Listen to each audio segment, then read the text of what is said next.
ನನ್ನ ಪ್ರಕಾರ CBIಗೆ ಇಲ್ಲ. CBI ಒಂದು ಪೊಲೀಸ್ ಸ್ಟೇಷನ್ ಇದೆ. ಸುಪ್ರೀಂ ಕೋರ್ಟ್ ಅವರು ಈಗ ಹೈಕೋರ್ಟ್ ಹೇಳಿರೋದಷ್ಟೇ. ಇದು ಸರ್ಕಾರಗಳ ವಿಚಾರ. CBI ಸರ್ಕಾರ ಅಲ್ಲ. CBI ಒಂದು ಪೊಲೀಸ್ ಸ್ಟೇಷನ್ ಇದೆ. ಅವರು FIR ಹಾಕೋರೆ. ಸರ್ಕಾರಕ್ಕೆ ಅದಕ್ಕೆ ಅಧಿಕಾರ ಇದೆ, ನಾನಿಲ್ಲ ಅಂತ ಹೇಳಿದ್ರು.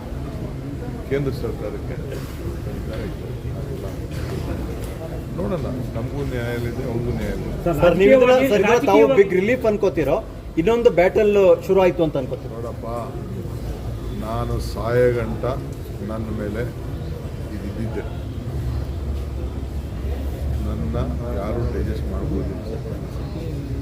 ನಾನು ಸಾಯೋವರೆಗೂ ನನ್ನ ಮೇಲೆ ದಿನ ನಮ್ಮ ಸ್ನೇಹಿತರುಗಳು ಈ ರೀತಿ ನನಗೆ ತೊಂದರೆ ಕೊಡ್ತಾನೇ ಇರ್ತಾರೆ. ಇದನ್ನು ನಾವು ಎದುರಿಸಲೇಬೇಕು, ಹೋರಾಟ ಮಾಡಲೇಬೇಕು.